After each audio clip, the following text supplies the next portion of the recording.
if you're not where you want to be in life, the first step is taking accountability. The first step is realizing that you're the only one that is going to make the difference in your life. And with this fact, now we can start to make changes. But for so many of us, like myself included, it's so easy to blame others.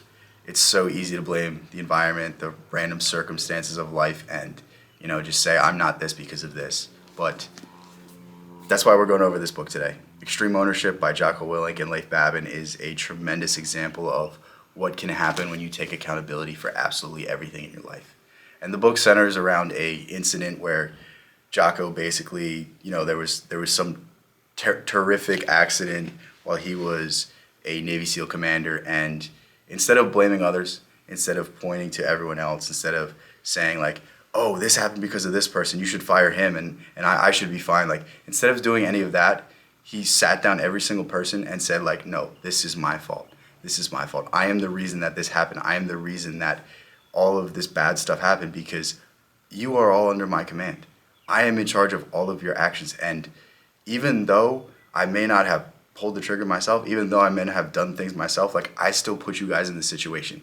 I still could have emphasized certain points that were more important. I could have streamlined the communication. I could have done this. I could have done that. And in that speech, like he could have literally lost his entire career, but he gave that speech, took accountability for everything. And because of that, he was allowed to continue in his position. And it's all about accepting what has happened and accepting that you are in some way responsible. No matter who you are, like we all feel like we've been passed up an opportunity. Like I've applied for jobs.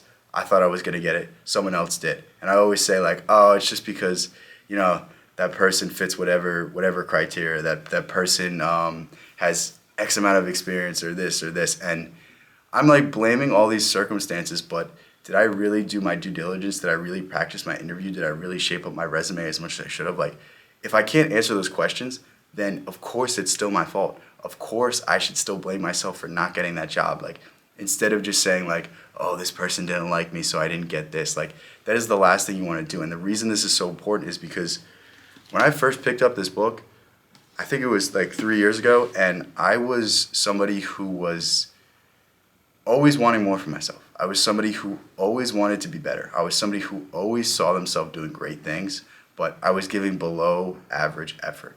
And I was expecting exceptional results. And it only was when I picked up this book and I realized like, I gotta stop blaming people. I gotta stop blaming everyone in my life. I gotta stop blaming the horrible things that have happened to me, the tragedies that have happened in my life, this or this. Like, the only person that can control where I'm going is myself. And once you take this accountability, then you can start taking the steps to go out and change your life. But until that point, you're always going to be a victim. Until that point, you're always going to be under the control of other people because you're giving them the power. In your mind, you're saying you're not this because of somebody. And this is something I'm literally accepting, like, right now. Like, I'm coming to terms with right now in this very moment because it's easy to, read this book and not apply it. But it's another thing to, when you go through a breakup, like, which I literally just went through, like, within this month. Like, I don't know the exact date, but it's been on my mind, and I can choose to take it one of two ways. I could say, oh, it's her fault. She didn't do this, so it made me angry, and the relationship broke down because of this. Oh, she didn't make enough time for me. Oh, this, oh, that. I could sit here in front of the camera for an hour and explain every reason why it's her fault that this didn't work out. But that's just, that serves nobody. That does nothing. That does absolutely nothing, and at the same time, I have to accept the fact that I could have handled situations better. I could have done this better. I could have shown that I cared more. I could have sent the good night text or I love you text. Like, I could have done all of these things, and maybe the situation wouldn't have escalated to the point of this happening. Like, you always have an ability to change the circumstances, and if you didn't do everything within your power, you are completely at fault for whatever happened. And once you embrace this fact, you can start taking it. You can start understanding, like, hey, this may be a horrible situation, but now that I've taken accountability, now that I can fix it. Instead of saying like, oh, well, this person did this to me, so now in my next relationship, I don't have to work on myself. Now in my next relationship, I don't have to change my insecurities or change what bothers me or articulate my feelings in a better way. Like, it's it's a simple mindset shift that's going to give you so much benefit. And this book is mostly about leadership, but I don't even think the most benefits come from leadership. I think the most benefits come from analyzing yourself and understanding that you are exactly where you should be because you are the result of all of the decisions you've made.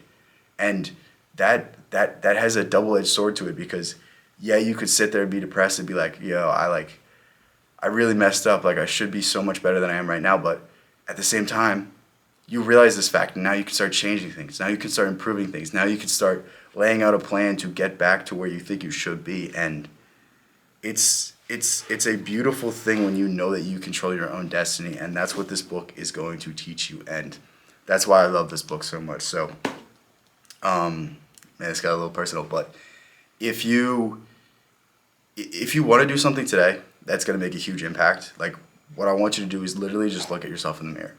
Look at yourself in the mirror. Look at your life circumstances. Look at the money in the bank. Look at your job.